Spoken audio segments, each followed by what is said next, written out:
Question 1. You use social media, right? I don't actually. You don't? Well, okay, let's say that you do, or when well, you I have did. done. When you did. How many of the people you follow do you admire? Ooh. So, I only quit social media recently, about a month ago. Why?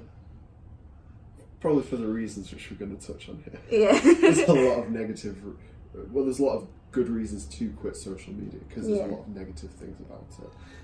Of the people who I was following, I think I was following between 400 and 500 people. Oh, wow.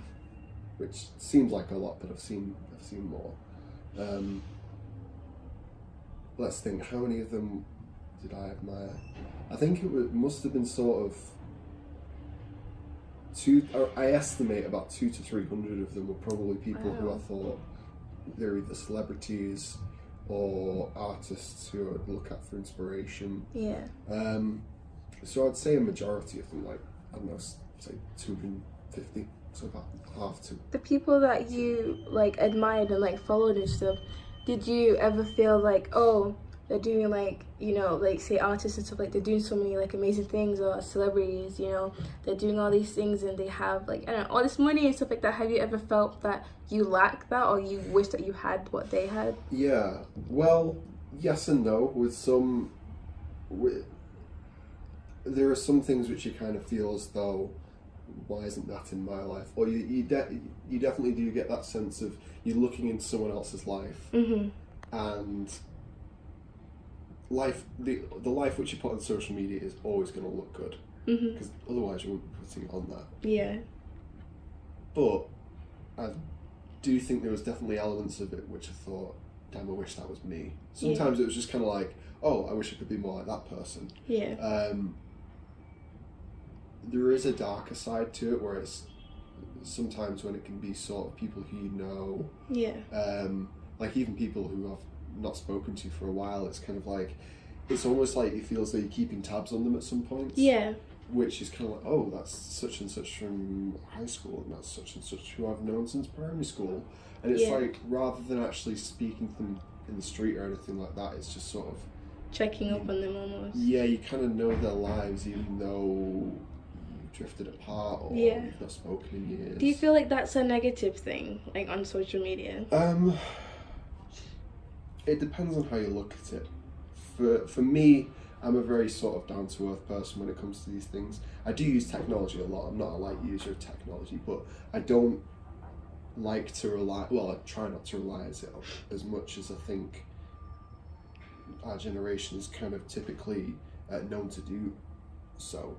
I try and keep it purely sort of like basic calls, texts, and I try and be more interesting in conversation one-to-one, or I try and I like to figure people out and communicate with people on a like a face-to-face kind of an actual personal basis, because I think that's the right way to do it. Like, I'm not sort of like, oh, technology poo-poo kind of thing, but it's just sort of for me it's very sort of hyper-social, which is a phrase I'm just coining, just rolling with it. So yeah, I think it does depend on how you look at it. Positive side, you get to keep in touch with people who it might be not too easy to keep in touch with. Yeah. Negative side is you may become completely desensitized to what it means to have social boundaries. Like, I'm not talking social boundaries and like know when to and when not to talk to. I just mean that all your social boundaries are broken with people. And whilst that, again, can be a good thing, sometimes it means that you may not be able to properly express yourself. You may start living to other people's standards. You may start living to the bigger standards of like society and that kind of thing. You can become more easily influenceable. You get what I mean? Yeah. So I think that you do kind of start to think as a collective when you use social media too much. And I do think it's important to stay in contact with people. Yeah. But text messages are good. Yeah. Have you ever like been in a situation where you have been easily influenced by things or people on social media? Yeah. Like what, for example? Okay. there's probably other examples, but just a really odd one which just springs to mind is I really like cocktails, but like proper cocktails. And I remember seeing this really nice cocktail which this guy who I admired was drinking, and I thought, I'm gonna have that cocktail next time I go to the bar. So probably shouldn't be saying that because I'm but I thought, wow, that guy seems to have stuff together. That's the stuff which he drinks. He's got a great hairdo. He's got a great beard, great moustache, and he's drinking, I think it was a Manhattan cocktail, and I was like, I'm going to have a Manhattan cocktail next time I go to the bar. Now, that's kind of like all fun stuff. Mm-hmm. But something else which that makes me think of is that when you have real big influencers who are drinking branded drinks, and that can be a bit sort of like, oh, I'm going to go and have a can of Red Bull because I've just seen, I don't know, David Beckham drinking some Red Bull or something like that, which is one of them things. It can be a bit dangerous. But yeah, social media definitely has had influences on my life and in personal choices, style, what I have of it, you know, products which I buy. Yeah, have you ever felt that like you've sort of maybe changed your like character, like kind of who you are because of what you've seen, but like you've done it in a way where you kind of don't recognize like who you truly were before that, if that makes sense? Yes.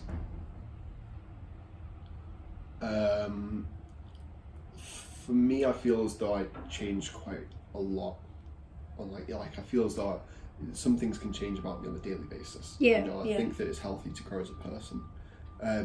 I think that people change and they develop as people when they're exposed to new stuff. Yeah. But it's about being exposed to the right stuff or knowing when the things which you're experiencing are the right things to experience. Yeah.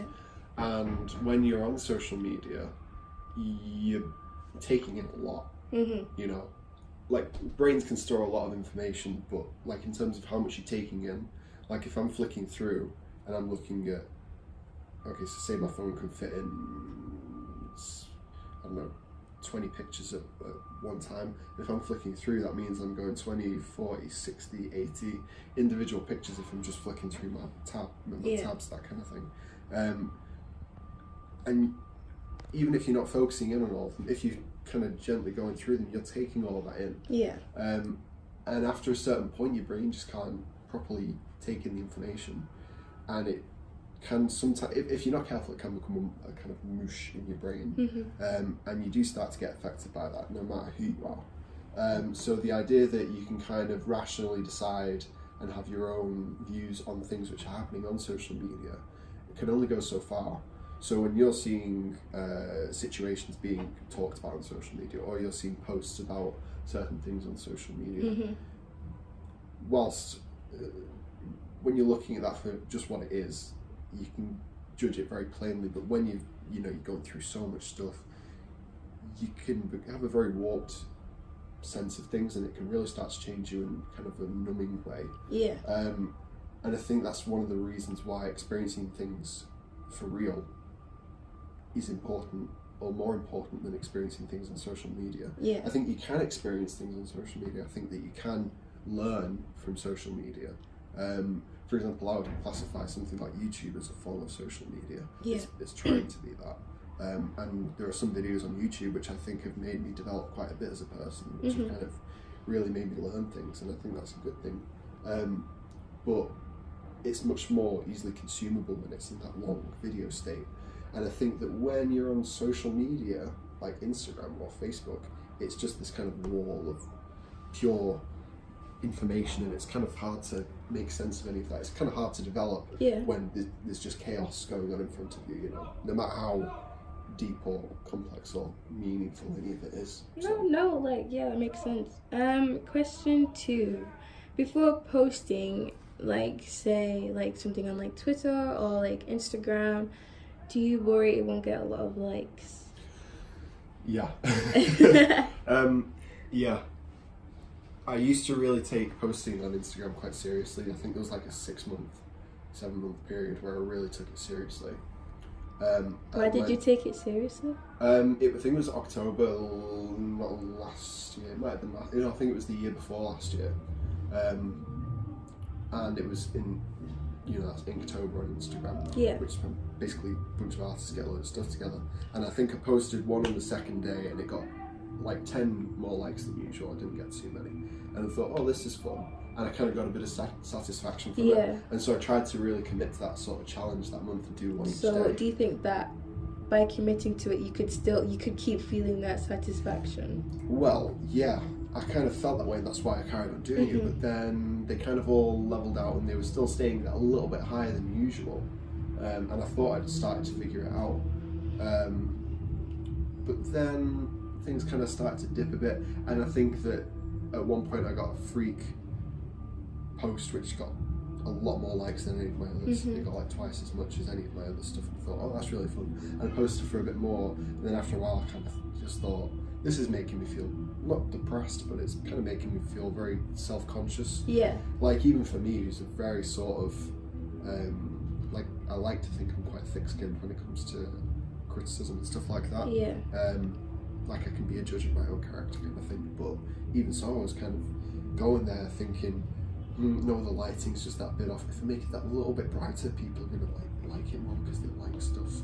Yeah. If I actually do this lighting, or kind of sounds like you overanalyze. You start to overanalyze every little like detail. And this wasn't even pictures of me. This was pictures of stuff which I've been drawing. Yeah. So it was like, I can only imagine people who are, people who are putting selfies of themselves on there, because that can then start to, because being judgmental of my artwork, that's what I do anyway.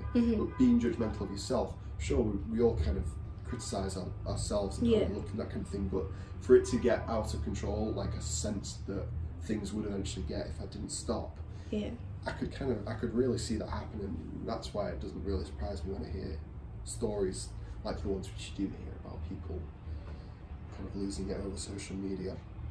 So yeah. Thank you. Question 3. If you don't get a lot of likes, do or would you delete the post? I wouldn't think there may have been there was definitely at least one, maybe 2 occasions where I definitely deleted a post because it didn't do very well. How did you feel when it didn't? When it didn't do very well, I just kind of thought, well, no one's going to notice if I delete it. Because I was one of those people which I tried to keep my number of posts to a certain number. And unless it was I had like a really good selection of posts, then that number would increase, but I'd try and keep it to like sort of 20 to 30. But then I'd kind of be like, oh, this one's going to do really well. It's like, it just got no likes, and it's like, no one's going to notice kind of thing. But yeah, I think I would definitely sort of be conscious of people who would go back and look through it and think, oh, this one didn't get very many likes, even though that one got a load kind of thing. And when I did kind of a big clean out sort of a couple of years ago, and I had about 100 posts on there, and I just cleaned them all out. I only left the ones with loads of likes. I didn't really care about which ones I liked. It was just, oh, which ones have got the most likes. I just want to show that these are all the popular ones. Did it sort of did it make you feel like you were kind of proving yourself to everyone else that you were able to get loads of likes? Yeah, for me it was kind of, my Instagram wasn't really a personal Instagram. Yeah. I think I may have posted 1, possibly 2 selfies on there. My Instagram was very odd, but it was primarily used for posting artwork, and I think that's because I saw so many artists who I looked up to, or illustrators, and they would all have their work on there, just kind of showing their process and that kind of thing, and people would love it.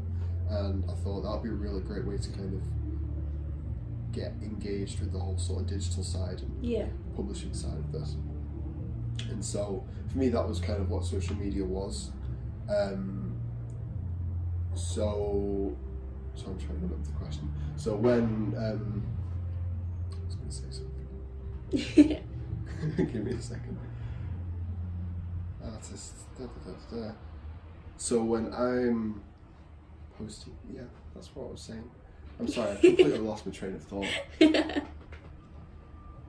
come back to me.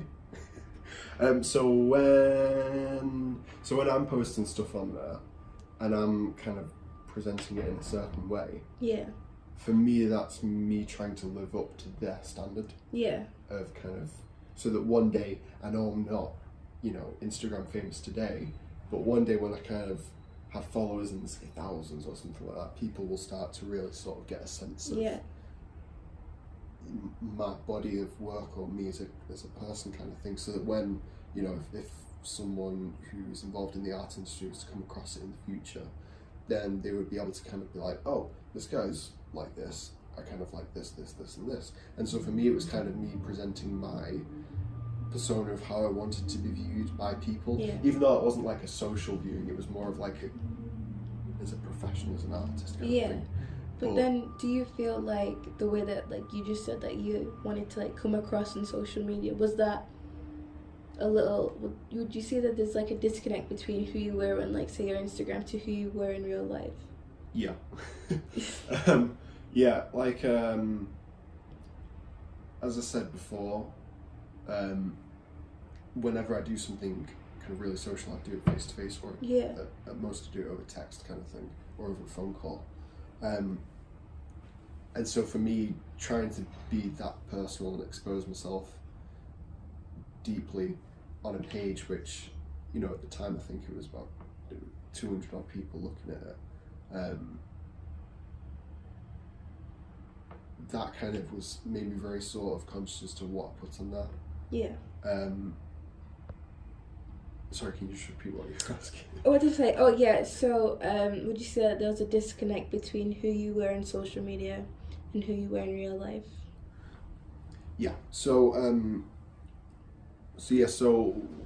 when I'm kind of showing myself to that many people, I kind of force myself to disconnect from it. Yeah. And I think that's one of the reasons why it was quite easy for me to quit, is because I didn't feel as though if I went, people were really going to miss me. Like, I think the only people who would really care on there are the people who care more about the actual content on there rather than me. Yeah. So I wouldn't take it personally if, anything came from it, which I don't know if it did or didn't, I've not checked. But yeah, I feel as though that's partly because I didn't put a lot of personal stuff on there. Yeah. But I think there is another side to it where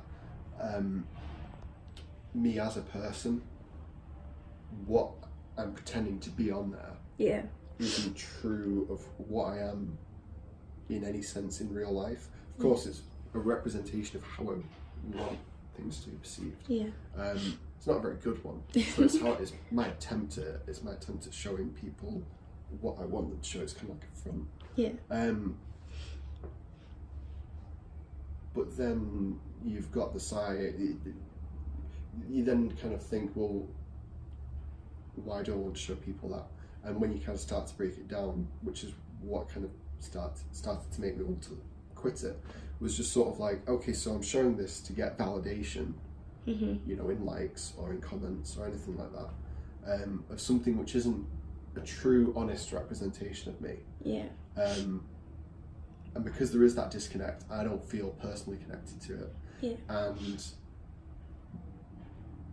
that's another thing when, you could flip it and you could say, when someone is being mean or something like that on social media, all you're doing is talking from personas to personas, users and that kind of thing. Well, I guess you never really know who you're talking to because, like you said, you put up a front.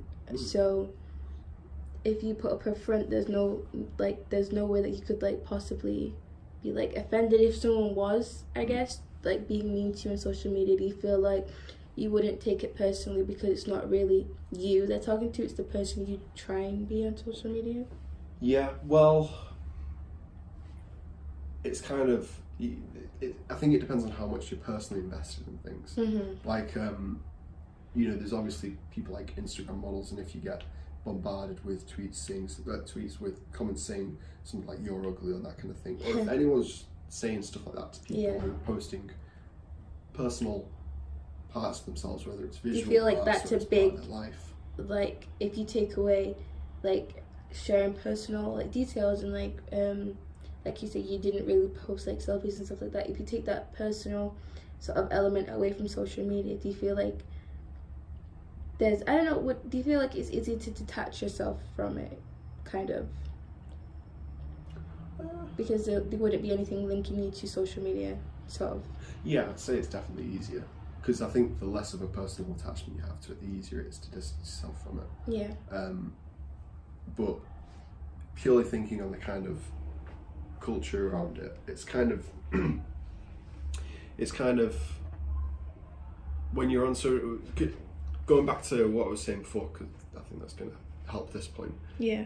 When you're on social media, you're showing it to people who, you know, it's a front. Mm-hmm. It can be anyone. And when you're trying to understand why you're on there, because it is in a sense like a real life video game. It's like a real life social video game like The Sims or something like that, where you go and communicate with an avatar which you created, which happens to be very much like yourself. Yeah. And the goal is to be better than your previous self. Yeah. So like you would compare that to something like The Sims. I've never played The Sims, I don't know why you compare it to that. You compare it to like any video game where you just want to be the better version of yourself. There is no end to it. It's just always, I want to be better, I want to be better, I want to be better. And if that's online, then people work in groups, they work and they comment on each other and people have opinions of each other, that kind of thing. And it's basically a big network.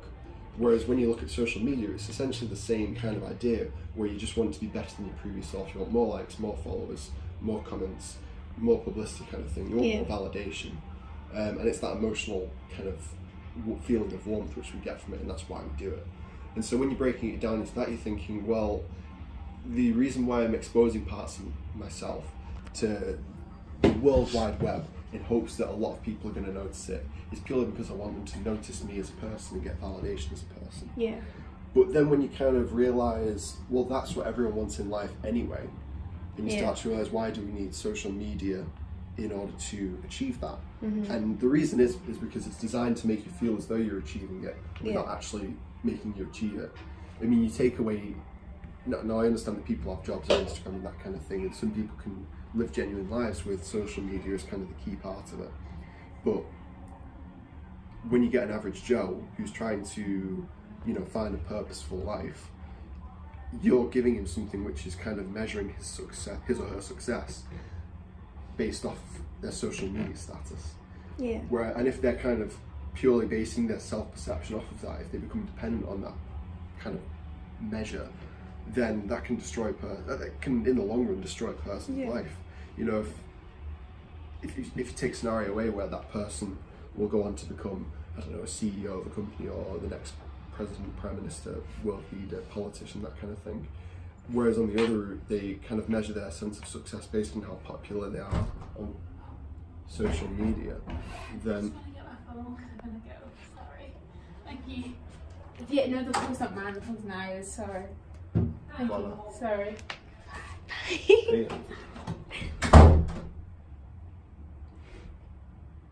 So if that person is measuring how purposeful, if that person is measuring how purposeful they are in life based on social media, then that's kind of completely leading them astray of what they should actually because all the sort of, it's based on stuff like likes and followers and stuff like that, and engagement, I guess, but it's like that shouldn't determine the type of person you are and how successful you could be, I guess. Like, okay, let's say if I was to continue using social media, for me I want to end up being involved in the art industry, and you know, I criticise myself, I listen to my peers, and I talk to people in real life and ask their opinions on my artwork. I try and ask the people who are the people who I'm trying to engage with my artwork, my kind of target audience. But when I put that artwork onto Instagram, they don't know who I am, they don't have that personal connection to me, they're not looking at it, you know, in front of them without me or anything like that. All they're seeing is they're seeing an image on Instagram or Facebook or Twitter or whatever, and they're just giving an opinion which they know is given without context. It's given without the context of actually knowing anything about the person or the kind of artist who they are. And so sometimes it can be brutally honest, and sometimes it can be really honest in a bad way, where it's kind of that. Would you say that, like, context. if you had that context and that, like, maybe like personal connection with the person who made that, would that change their answer almost? Yeah, but in most cases, you'd have met that person in real life in order to have formed that connection. Yeah. Or you'd know them very well over social media. And if you did, then the likelihood is if you knew that person very well over social media, then you could only know that person through social media, i.e. something like a pen pal kind of equivalent. Yeah. And if you don't, and you know that person very well over social media, and they live next door to you, then I'd say you need to get out more, kind of thing. Yeah. Because, you know, when it comes to that point of you exploring people's opinions and yourself as a character through social media, that being your eyes and your ears and everything, it becomes a really sort of warped sense of people's judgments of you. Yeah. So you could take pretty much anything, put it on social media, and you'll always get a response to it which you would never dream of getting in the real world. No. Or would be much less likely of getting in the real world. So that's why I think it's kind of dangerous to live through it. Yeah. Yeah, okay, next question. Do you feel the people you follow should show a true reflection of themselves on social media? No. That Next was question. really easy. Yeah. I'll speak a little bit more, but I think there's not too much to say on this. I think that no one really shows a true reflection of yourself on social media. You know, I'll show a really nice picture of myself, you know, in this amazing suit, but then I won't show myself an hour later at that same party where I'm blind drunk and on the floor. You know, now the people who know me are going to see both sides of that. They're going to see me in the great suit, and they're going to see me when I'm blind drunk an hour later, and that's their genuine. They then base their opinions on me off that genuine side of me. Yeah. Whereas, you know, you take someone like, let's just go back to David Beckham because he used them before. Take someone like David Beckham, and all you ever see of him is the photoshopped app pictures of him, and you know, him in his underwear and that kind of thing on social media. And I guess that's the only, like, perception of them that you can have, because it's all you ever see, almost. Yeah. You never see him being a bad parent with his kids. Not that he is a bad parent with his kids, but you know, at some point, parents generally kind of have a row with their kids or something like that. We never see that side of him because we don't know him personally. Mm-hmm. All we ever see is him looking like some sort of, well, he is an athlete, is him looking like some sort of Greek figure who's been sculpted out of marble. And you know, that's just very unrealistic, and it's not only warps your perception of him, but it warps your perception of so many different things, because when you have male and female role models who you're all basing yourselves off of, if all of their if those role models, if your perception of them is purely based off something which isn't true, then you then try and live up to that role model, and you're trying to live up to something which is impossible to get. You know, you're trying to live up to the perfect lifestyle where, you know, you're always looking like Achilles sculpted out of stone, or you're looking like the most beautiful movie star, you know, with the voice of an angel and amazing hair, and you know, probably smells like roses all the time, kind of thing. Even though you can't smell through social media, but you know what I mean. You're trying to live up to something which is just not true. And most of those people who've got to that point where these photographers are trying to make them look that way, they've all had to go through genuine stuff to get there, or taking shortcuts, and they'll probably explode later on in life. But you know, it is an unhealthy example, and that's why I kind of really admire the people who kind of cut through the BS and really just kind of say it as it is. Not that they don't dress things up either, but you do always have that sense of how people want to see you. But I think that honesty is really what kind of cuts through it. And the reason why people do it as well is because of, you know, stuff like money. You know, photographers make them look great because it gets them more money as opposed to them looking miserable. The people who are involved get paid to look great because that's what people want to see themselves as. You know, when Chris Hemsworth gets paid a big contract, it's not because of you know, his Oscar-winning actor skills.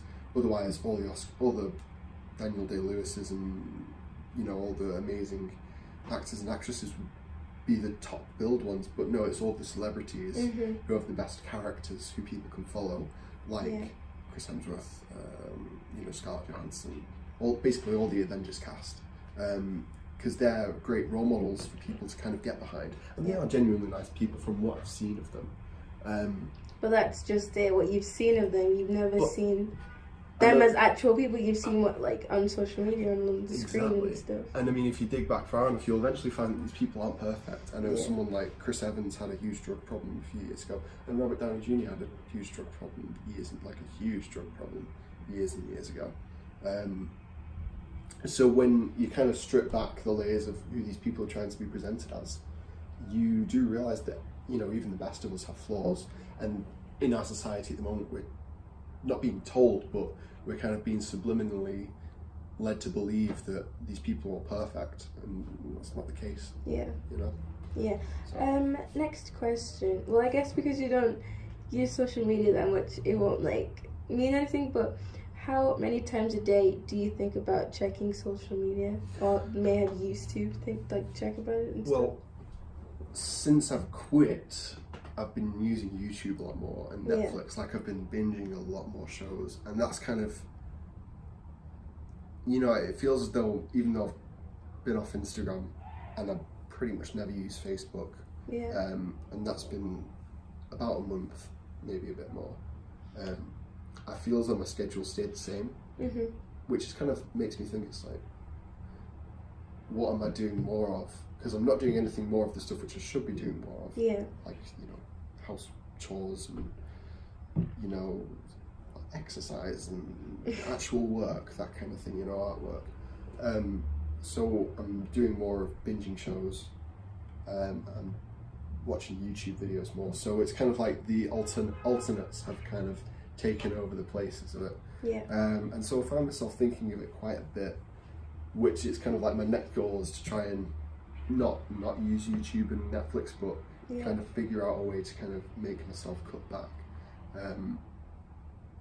So yeah, I do think a number of how many times I would think about it would be something like, well, if I check it, say once, maybe twice in the morning, I'd probably check it, I don't know, once or twice between morning and the afternoon. I'd probably check it about 3 or 4, maybe even 5 times in the afternoon. Would you say that, like, you kind of check it, like, subconsciously, like, you just do it? Yeah.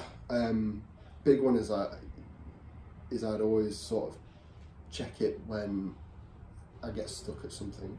Yeah. So, for example, if I'm at home and I'm trying to think of, say if I'm drawing something and I'm trying to think of what to draw next, rather than actually sitting there and thinking, or if I have any problem, rather than sitting there and thinking about it and thinking, well, the right thing to do would be doing this, instead I just think, and then I'll pull my phone out, and then I'll like go onto Google, and I'm the worst for doing this because Android phones, when you open a new tab, so open a new tab to open something, and then I see there's a story, always news stories which are underneath the search bar, and so I see a news story which catches my eye, and they're always tailored to you as an individual. So it's based off your Instagram search history, YouTube search history, and all that kind of stuff, the hashtags you follow.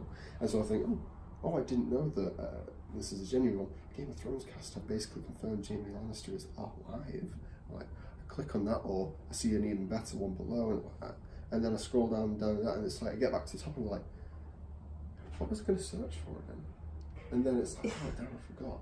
And then I just go back to here, and it's like, now what do I draw next? And it's like the whole problem just kind of repeats itself. Kind of like a cycle. So that's the kind of knock-on effect of checking it subconsciously, and it's something which I know I do a lot because, you know, I've done that at least twice today, at least. And today's been a relatively productive day as well. Yeah. So it's like, I can only imagine of how many times I've done it over, say, the past week or month, because it must be a lot. So yeah, definitely subconsciously a lot. And I probably check it something like 20 times a day. Just my phone in general, like proper sort of. Yeah, no idea. Do you tweet or post specifically for other people to see? I guess that kind of ties in with what we were saying like earlier. Yeah. Well, yeah, I mean, Instagram added that new feature where you can do close friends. So particularly people who are in your friendship circle kind of thing.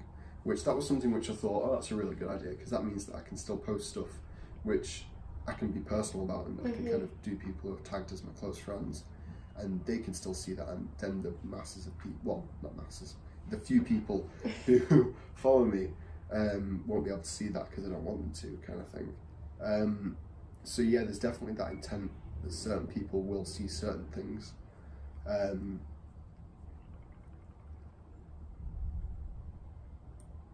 I think that also you kind of, some people do think that when you do things together, you kind of expect the other person to reflect that in their social media. Yeah. Like, say if you have a day out together, it's like, oh, you gotta like post now that we had a day out. Take a few minutes out to pose for the selfies with the gang, kind of thing. And I get that, you know, it's nice to have photographs, but for me, then going and posting that for however many people to see kind of just makes it feel as though we're being pretentious in real life as well. It's on social media, like it's actually affecting.